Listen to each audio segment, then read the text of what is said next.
हमारे तो एकता की ताकत है ना, हमारे पास तो कोई हम आतंकवादी तो है नहीं, हम तो मजदूर वर्ग हैं, हमारी ताकत तो हमारी एकता है।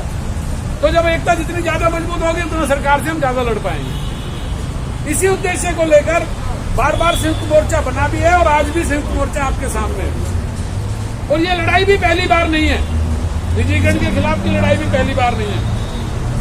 आपको दिल्ली के अलग अलग डिपार्टमेंट का ये अनुभव होगा,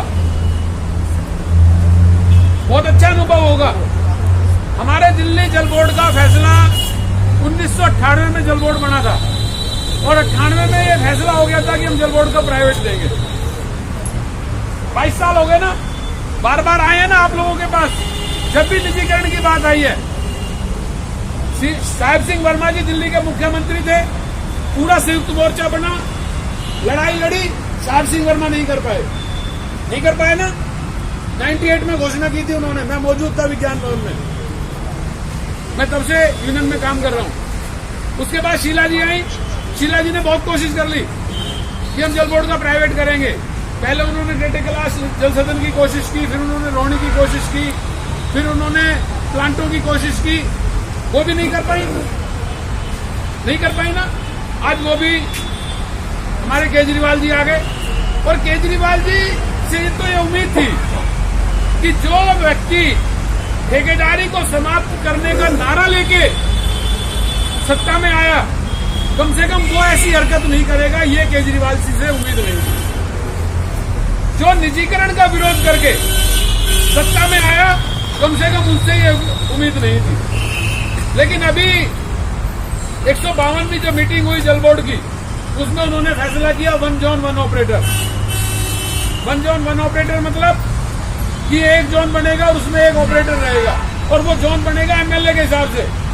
दिल्ली में 70 एमएलए हैं, 70 एमएलए हैं दिल्ली में।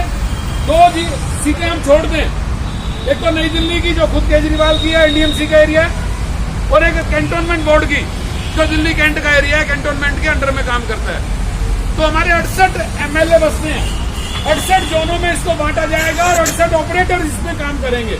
जब एक जोन में एक ऑपरेटर काम करेगा तो मुझे बता दीजिए हम और आप क्या करेंगे, हमारी और आपकी क्या भूमिका रह जाएगी। और केजरीवाल जी कहते हैं कि हम निजीकरण नहीं कर रहे, तो निजीकरण नहीं कर रहे तो वो ऑपरेटर क्या करेगा भाई? ऑपरेटर निजी कंपनी तो होगी ना ऑपरेटर। तो सीधा ये इनकी कोशिश है कि केजरीवाल जी उसी राह पे चल पड़े हैं जिस राह पे हमारे साहिब सिंह वर्मा जी, शीला दीक्षित जी, या अगर पार्टी की बात करें तो आम आदमी पार्टी भी आज उसी राह पे चल पड़ी है जिसपे कभी कांग्रेस और बीजेपी को चला था और उनका हमने विरोध किया था। हम जीते हैं, ये हमारा इतिहास है। जल बोर्ड के कर्मचारियों का ये इतिहास है कि हम जीते हैं। हम 1998 में भी जीते थे जब साहिब सिंह वर्मा थे, हम शीला दीक्षित के टाइम में भी जीते हैं, और ये हमारा विश्वास है कि हम आज भी केजरीवाल के टाइम में भी जीतेंगे, क्योंकि जीतने के अलावा हमारे सामने कोई विकल्प नहीं है। और हम क्यों जीतेंगे? हम जीतेंगे इसलिए कि दिल्ली विद्युत बोर्ड में जिन नेताओं ने विद्युत बोर्ड को बेचा था, ऐसा नेता जल बोर्ड में अभी तक पैदा नहीं हुआ है। हमारे तीरथ भाई ने जो कहा ये बिल्कुल सही हो सकता है, लेकिन इतनी हिम्मत उनकी भी नहीं हुई, इतनी हिम्मत उन नेताओं की भी नहीं हुई कि वो हीरालाल शर्मा की तरह जाके हस्ताक्षर करके और जल बोर्ड को बेच सके। अगर ये हिम्मत अगर उनकी नहीं हुई तो उसका कारण था आप मजदूर वर्ग की एकता, जल बोर्ड के कर्मचारियों की एकता। अगर नेताओं के भरोसे होते तो नेता अब तक जल बोर्ड को भी बेच चुके होते। आज भी हम जीतेंगे दोस्तों। अभी जो 68 उन्होंने एक्शन 1 जोन 1 ऑपरेटर में उन्होंने 68 एक्शन की पोस्टों का निर्माण करने का फैसला किया है। 68 एक्शन की पोस्ट बनाएंगे। उन्होंने 800 बेलदारों की पोस्टों को खत्म कर दिया। 4th क्लास की ऐसी बेलदार और बेलदार की जो 800 से ज्यादा पोस्टें थी, खाली पोस्टें थी, उनको खत्म करके और उनमें एक्शन की पोस्ट का निर्माण किया। आपको उनको शर्म आनी चाहिए थी इस बात की कि हमारा बेलदार, आप रिटायरमेंट फंक्शन को देखिए, जाते हैं कोई रिटायरमेंट फंक्शन में, लिस्ट तो आती होगी, देखी होगी कभी। आधे से ज्यादा लोग वो होते हैं जो जिस पद पे लगते हैं उसी पद से रिटायर होते हैं। बेलदार से रिटायर हो जाता है, असिस्टेंट कैटेगरी का असिस्टेंट कैटेगरी से रिटायर हो जाता है, 15-15 साल तक, 20-20 साल तक हमारे शिफ्ट इंचार्ज को प्रमोशन नहीं मिलती है। ये जो चीजें हैं नीचे के हम देखें, अगर तुम्हें बेलदार की पोस्ट खत्म करनी चाहिए थी तो नीचे की कैटेगरी का प्रमोशन चैनल बनाते। अगर तुम्हें बेलदार की पोस्टें खत्म करनी थी तो हमारे बेलदार से फोरमैन तक की पोस्टों का प्रमोशन चैनल बनाते, जिनकी पोस्टें नहीं है। अगर वो काम नहीं किया उन्होंने एक्शन की पोस्ट का निर्माण किया, या खुद कुछ असिस्टेंट इंजीनियर या कुछ जोनल इंजीनियर थोड़ी देर के लिए खुश हो सकते हैं कि हम एक्शन बन जाएंगे, लेकिन वो एक्शन नहीं बनेंगे, वो प्राइवेट कंपनियों के गुलाम बनेंगे, गुलाम। और जो अधिकारी इस बात को समझते हैं, वो अधिकारी खुद आज आपके बीच में हैं और वन जोन वन ऑपरेटर का विरोध कर रहे हैं। ये हमारे लिए खुशी की बात है। अभी 56J के बारे में जो बताया, पिछली बार इन्होंने 56J लागू किया, हमारे 7 लोगों पे, जल बोर्ड में 7 लोगों पे 56J लागू हुई, उसमें एक LDC, एक ड्राइवर और बाकी बेलदार। 56J का मतलब है जो भ्रष्ट अधिकारी हैं उनको हटना चाहिए, उनके खिलाफ कार्रवाई होनी चाहिए। लेकिन हमारे जल बोर्ड के अंदर जो भ्रष्ट अधिकारी हैं उनको प्रमोशन मिलती है। आप लोग जानते होंगे, हमारे यहाँ जगदीश अरोड़ा जी हैं, एक चीफ इंजीनियर, जानते हैं ना सब, चीफ इंजीनियर वाटर वर्क्स है ना। CBI की इंक्वायरी चल रही है उनके खिलाफ।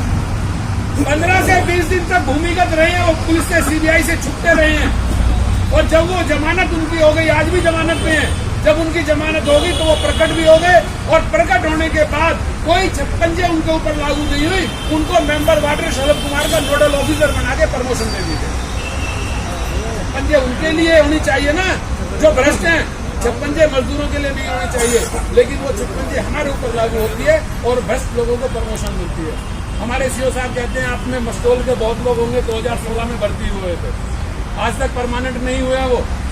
जो LDC लगे थे मस्टोल पे, आज तक परमानेंट नहीं हुए हैं वो। हमारे CO साहब कहते हैं, बोर्ड ने फैसला किया था कि हम इनको भर्ती करेंगे, इनको जो है हम अपॉइंटमेंट देंगे। बोर्ड ने फैसला नहीं किया कि हम परमानेंट करेंगे, लेकिन वही CO की आप करतूत देखिए।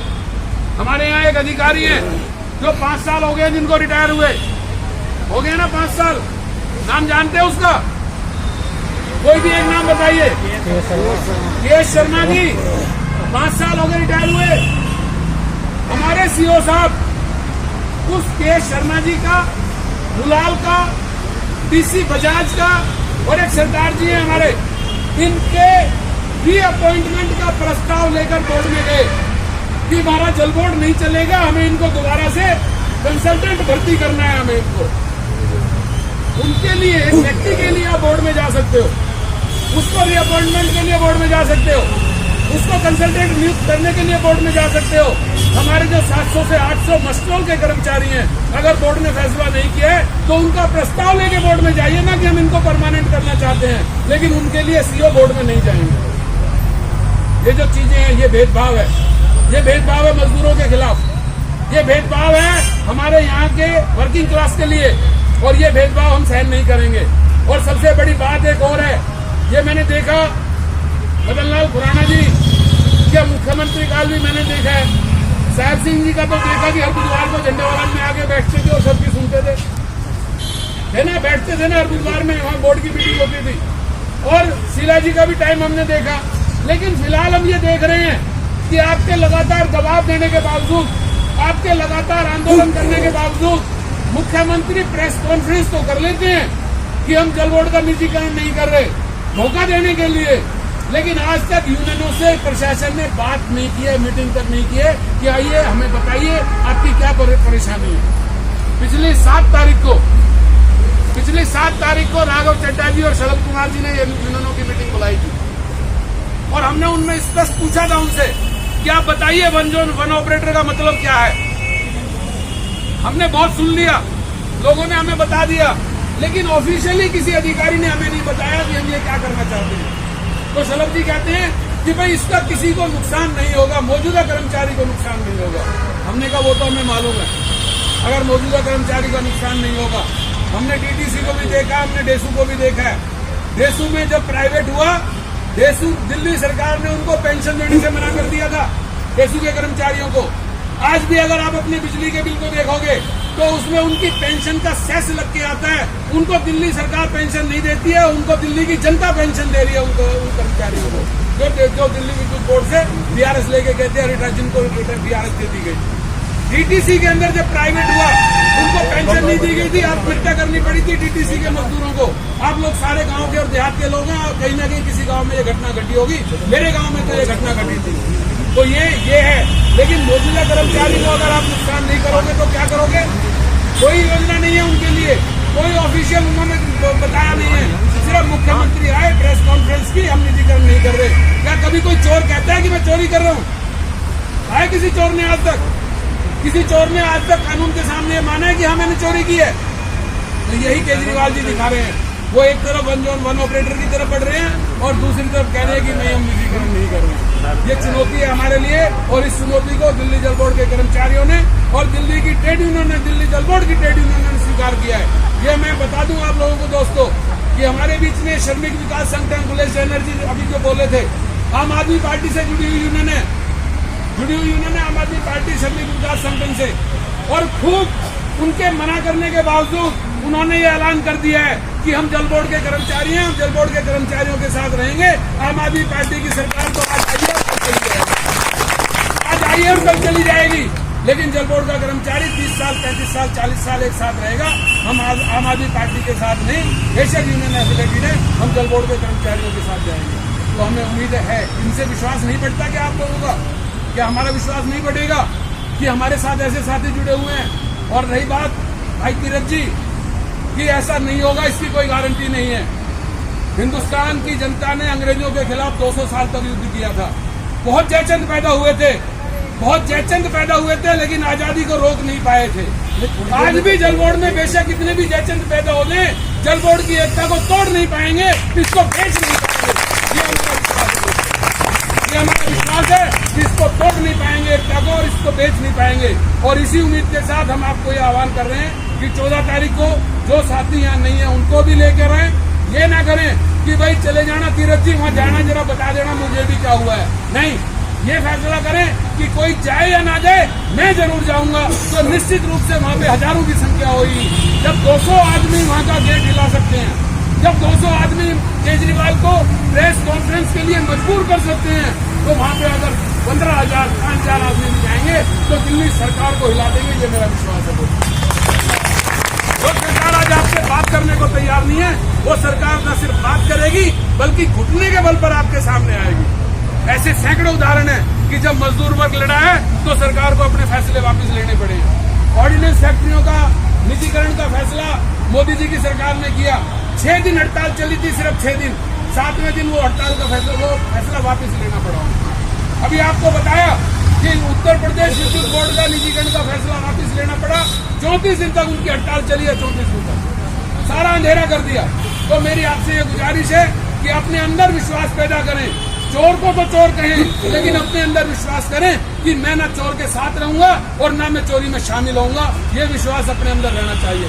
और जो ठीक हो, कभी संगठन को कमजोर, जिस भी संगठन से आप जुड़े हो, जिस भी संगठन से जुड़े हो, संगठन को मजबूत करो। जो संगठन मजदूरों के लिए लड़ना चाहता है उस एकता को मजबूत करो दोस्तों। इससे निराश होने की जरूरत नहीं है।